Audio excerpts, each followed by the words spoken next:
I spent 15 years being the best father I could be to my daughter Melody, only to hear her say at her wedding, "My real dad is walking me down the aisle, not you." She was talking about Kenneth, the man my ex-wife Diane married 3 years ago, but what destroyed me wasn't her rejection at the altar. It was what I found in the unmarked package waiting at my doorstep when I got home.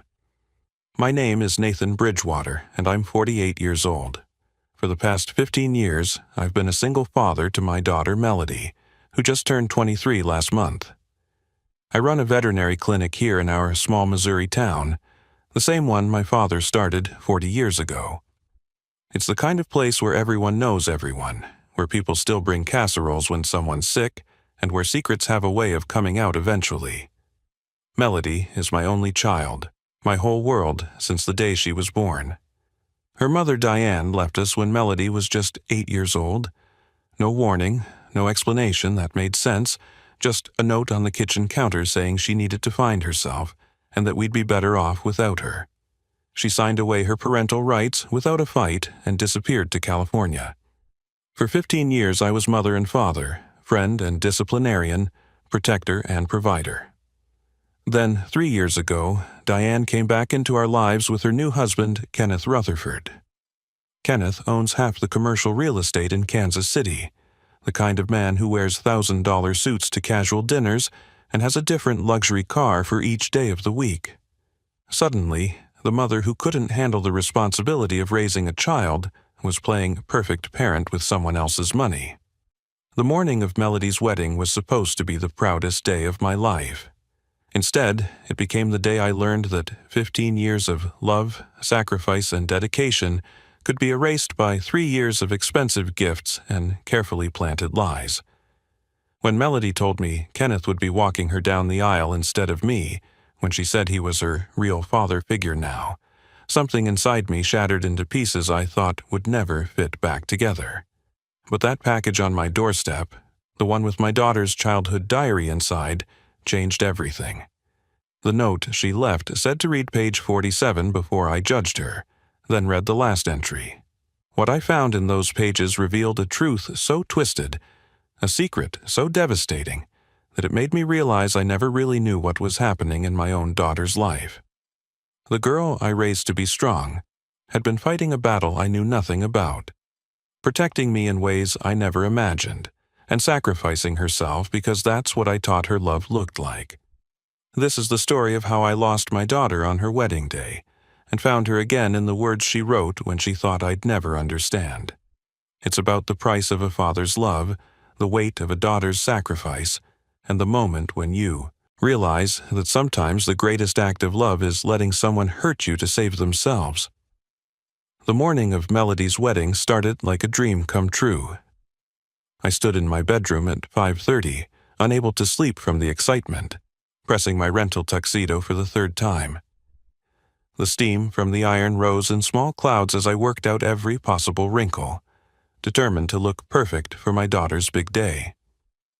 My hands were steady, the hands of a veterinarian used to delicate work, but my heart was racing like I'd run a marathon.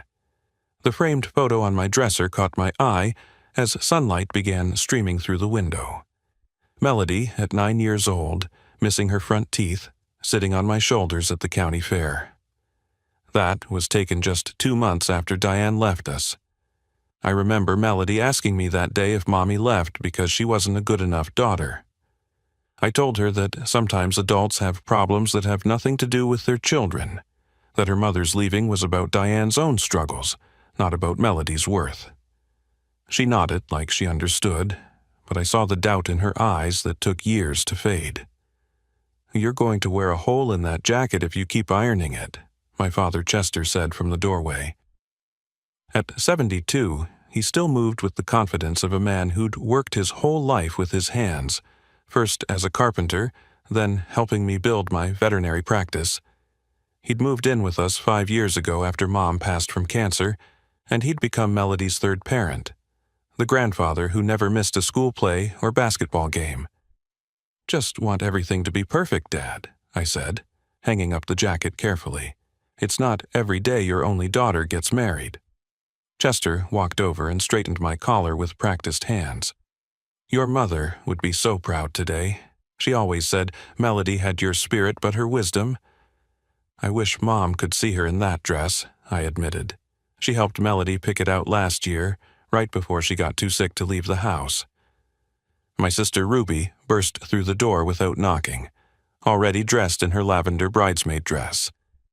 At 45, she still had the energy of someone half her age, probably from chasing after her own 3 teenagers. "Nathan, you need to eat something. I brought breakfast sandwiches from Murphy's Diner. Melody specifically requested their hash browns for the bridal party, so I grabbed extra." "I'm too nervous to eat," I said, but took the sandwich anyway. Murphy's had been Melody's favorite since she was little. Every Saturday morning after her soccer games, we'd go there for pancakes and hash browns. She'd tell me about her week at school, her friends, her dreams of becoming a pediatric nurse. Those breakfast conversations were where I learned who my daughter really was. "Remember when she was 16 and tried to make her own wedding dress out of toilet paper and Mom's old curtains?" Ruby laughed, settling on the edge of my bed. "She made you walk her down the hallway while she hummed the wedding march." "She made Chester be the groom," I added, smiling at the memory. "Said she wanted to practice with someone who wouldn't step on her feet." "I was honored to help," Chester chuckled, though I did point out that at her real wedding, the groom probably shouldn't be old enough to be her grandfather. Blake Morrison, the actual groom, was a good kid. 25 years old, worked as an electrical engineer at the power company 2 towns over. He'd asked for my permission to propose last year, showing up at my door in his Sunday best, sweating through his shirt despite the December cold. He loved Melody the way she deserved to be loved, with respect and patience and genuine admiration. I'd watched him look at her the way I used to look at Diane before everything fell apart. "Blake's family arrived last night," Ruby informed me. "His mother cornered me at the rehearsal dinner to say how lucky Blake is to be joining our family. She said she's never seen him as happy as he is with Melody." The rehearsal dinner had been perfect, held at the Riverside Inn where Diane and I had our own reception 25 years ago. Melody had been radiant, laughing with her bridesmaids, dancing with Blake, making sure every guest felt included. She'd pulled me aside during dessert to thank me for everything, for being both parents, for never making her feel like she was missing out because her mother wasn't there. "You gave me everything I needed, Dad," she'd said, her eyes shining with tears. "Because of you, I know what real love looks like." Now, standing in my childhood bedroom in the house where I'd raised her, I felt the weight of those 15 years settling on my shoulders like a warm blanket. Every sacrifice had been worth it to see her this happy.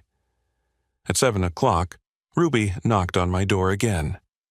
"Nathan, Melody's asking for you. Says she needs to talk before the ceremony. She's in the bridal suite." The walk to the church took 10 minutes, but I stopped at Franklin's flower shop on Main Street to pick up a small bouquet of white daisies, Melody's favorite flowers since she was 5. She used to pick them from our backyard and present them to me like precious treasures. The church looked magnificent in the morning light, its white steeple reaching toward a perfectly clear sky. The parking lot was already filling with guests, and I recognized half the town had turned out for my daughter's big day. I found Melody in the bridal suite surrounded by her 4 bridesmaids, who quickly excused themselves when they saw me.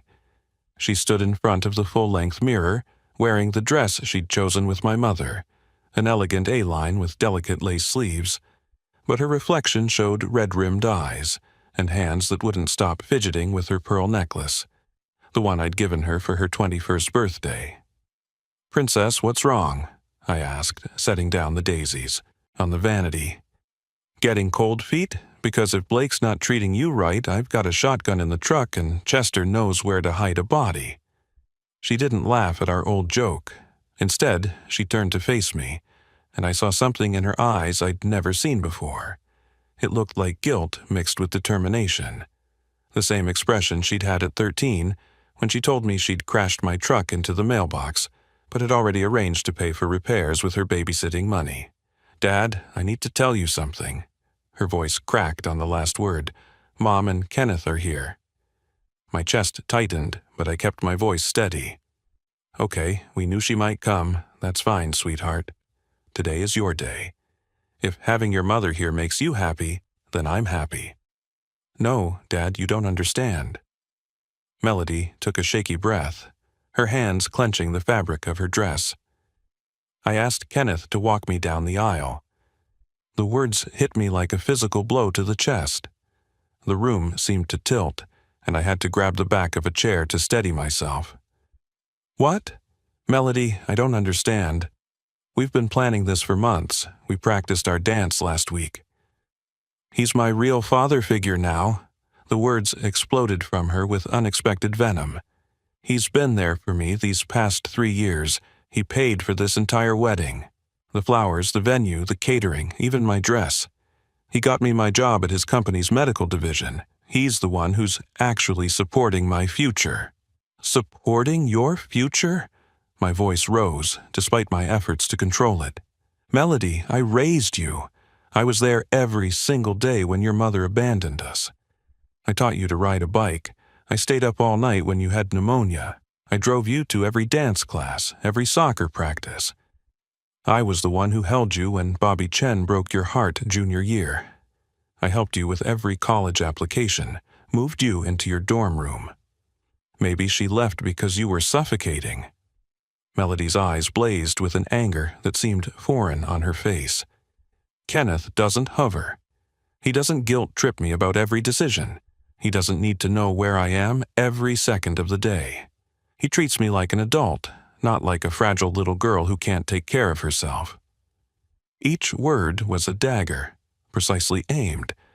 I thought about all the times I'd checked in on her, not from control but from love, from the fear that something might happen to the one person who mattered most in my world. My father, Chester, appeared in the doorway, having heard the raised voices. His face was flushed, and he was breathing hard from running up the stairs. What in heaven's name is going on here? Grandpa, please take Dad home, Melody said coldly, not even looking at Chester, keeping her hard gaze fixed on me. Kenneth is walking me down the aisle. That's final. I don't want any drama. This is my wedding, and I get to decide how it happens. Ruby grabbed my arm as she rushed in behind Chester. Nathan, don't make a scene. Not today. Think about what people will say.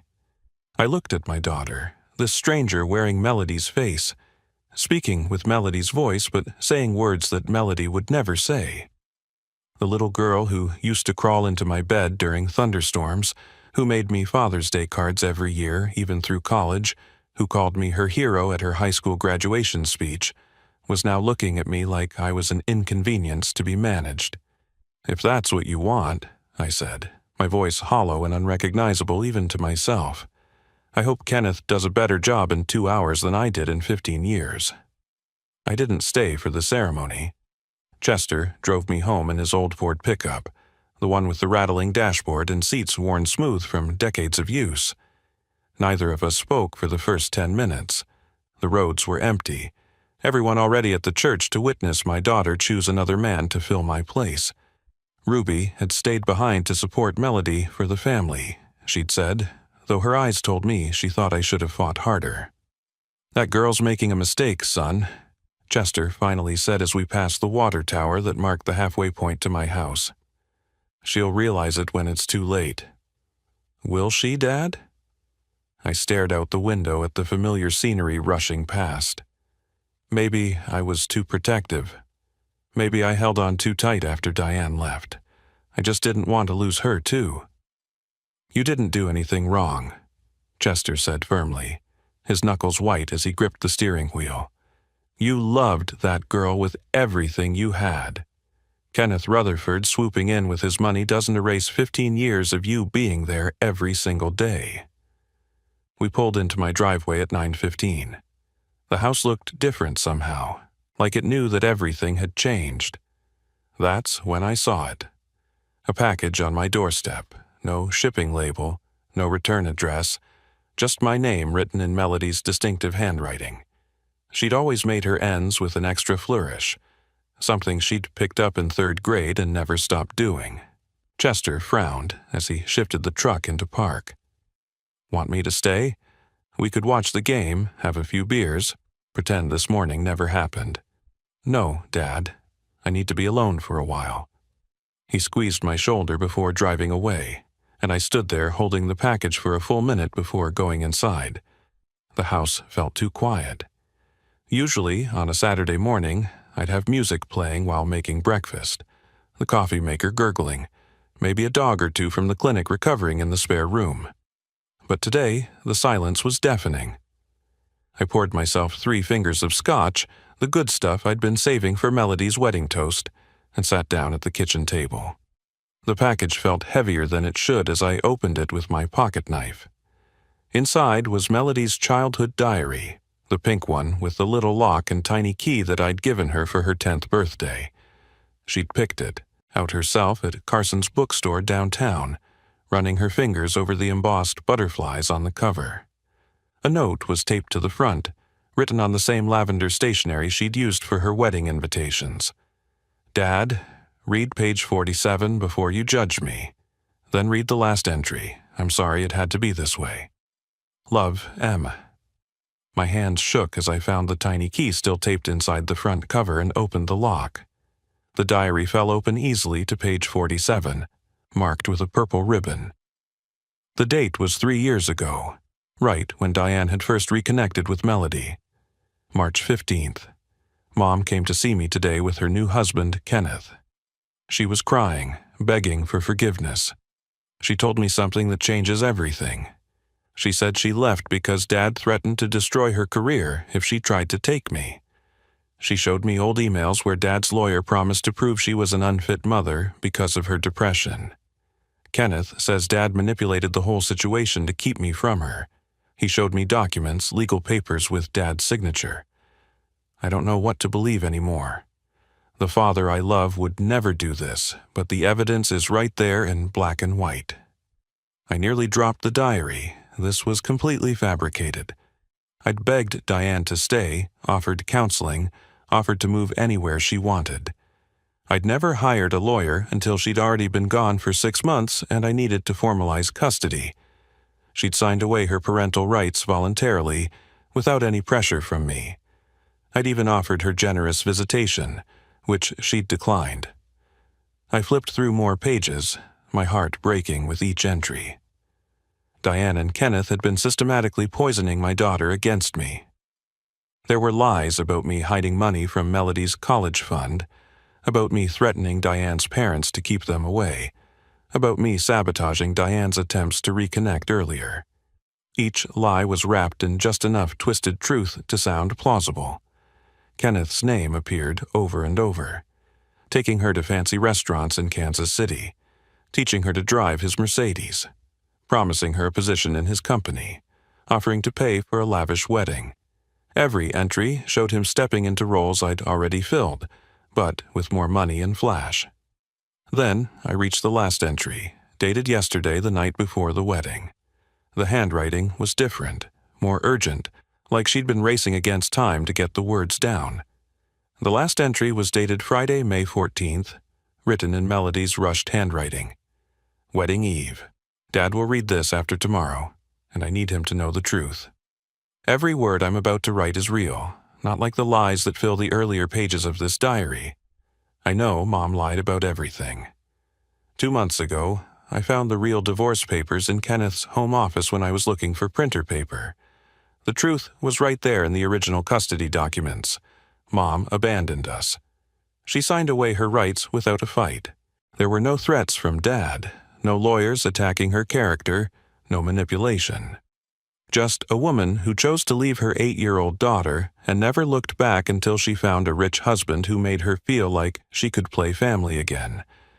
But here's what Dad doesn't know, what I've been carrying alone for the past year. Kenneth has been threatening me.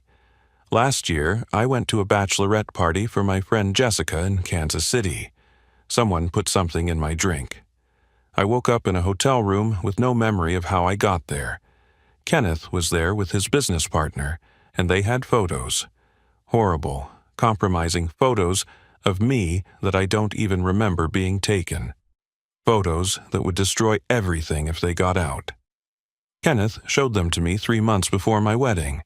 He said if I didn't play along with this charade, if I didn't publicly choose him over Dad, if I didn't let him walk me down the aisle, he would send those photos to Blake's family the morning of the wedding. Blake's father is a minister. His mother runs a Christian counseling center. They would never let their son marry me if they saw those pictures. My nursing career would be over before it started.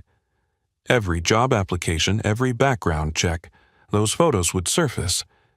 But it gets worse, Dad. Kenneth wants to humiliate you because you represent everything he's not. You're a real father who earned his daughter's love through sacrifice and presence, not through money and manipulation.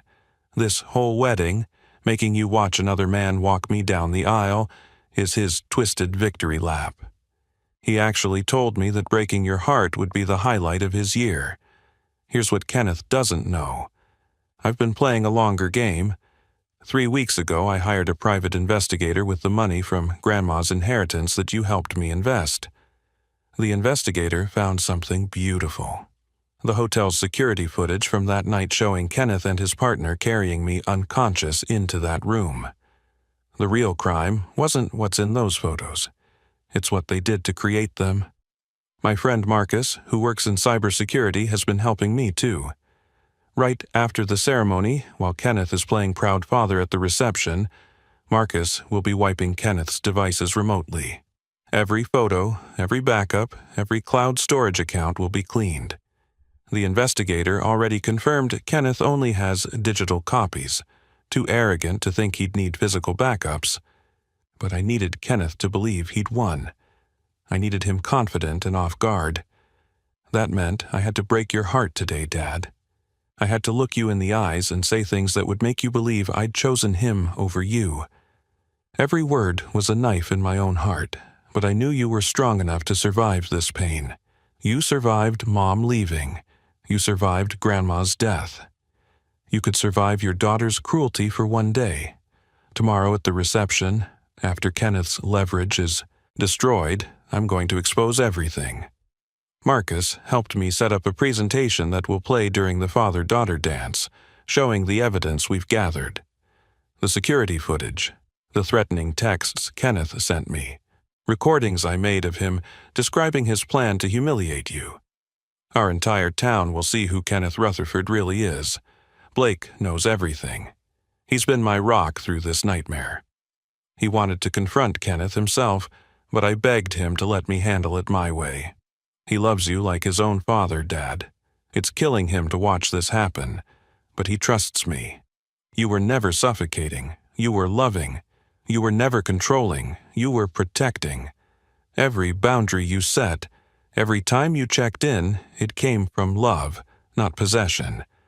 You didn't raise a daughter who forgot 15 years of sacrifice. You raised a daughter who learned from the best how to protect the people she loves, even when it costs everything. By the time you read this, it will almost be over. Check your phone at exactly 8 p.m. Ruby will send you something you need to see. Forever, your princess, Melody P.S. There's one more thing, Dad. I'm pregnant, 3 months along. We haven't told anyone yet because we wanted to wait until after the wedding. It's a boy. Blake and I already picked the name, Nathan Chester Morrison.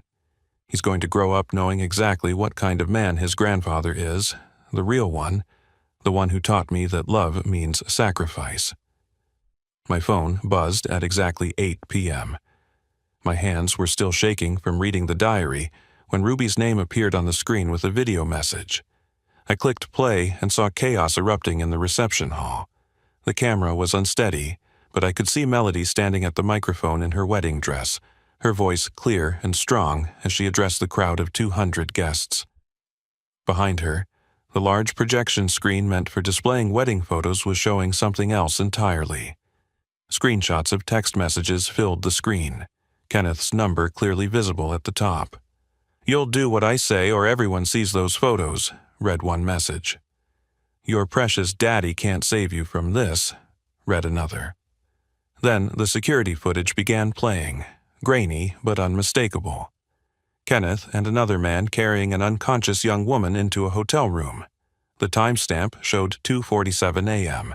The young woman was clearly Melody, limp in their arms. The crowd gasped collectively, some people standing up from their seats, others covering their mouths in shock. "This man," Melody announced, her voice carrying over the stunned silence, "tried to blackmail me into betraying my father. He wanted to break the heart of the man who raised me alone for 15 years, who never missed a single moment of my life, who taught me what real love looks like." The video showed Kenneth lunging toward the microphone, his face purple with rage, but Blake and his groomsmen formed a wall between him and Melody. Diane sat frozen at the head table, her face white as paper, her hands gripping the edge of the table.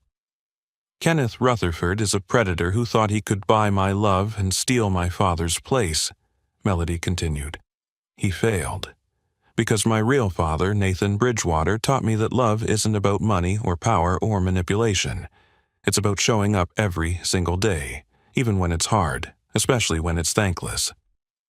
Police officers entered the frame, moving purposefully through the crowd.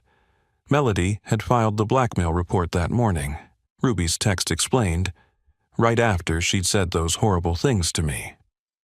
As they placed Kenneth in handcuffs, he started shouting about his lawyers, his connections, how he'd destroy everyone.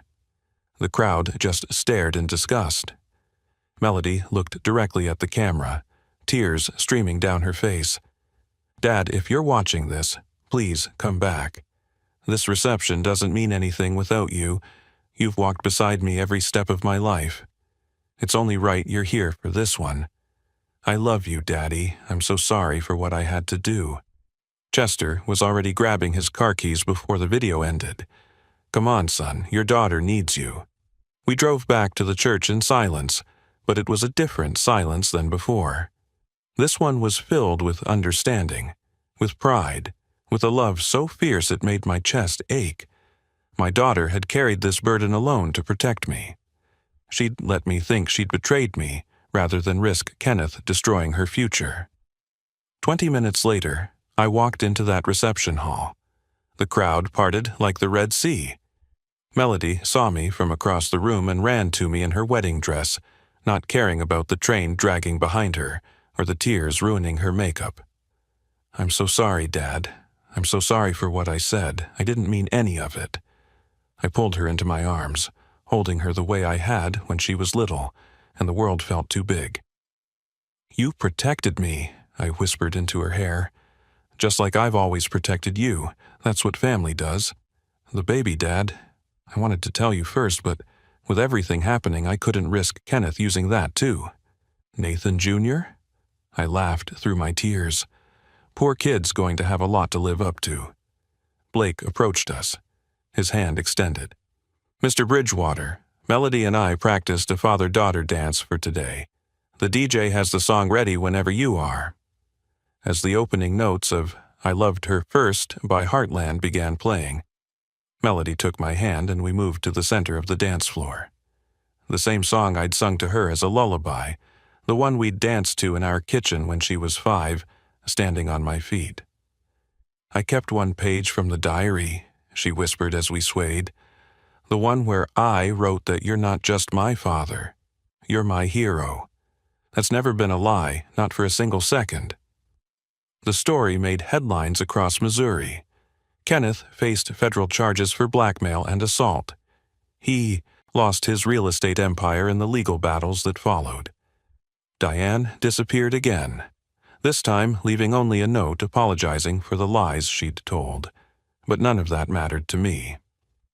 6 months later, when Nathan Jr. was born on a snowy December morning, Melody handed him to me first. "Meet your grandpa, little one. You're going to love him. He's the strongest man I know." That's what I learned from this whole experience.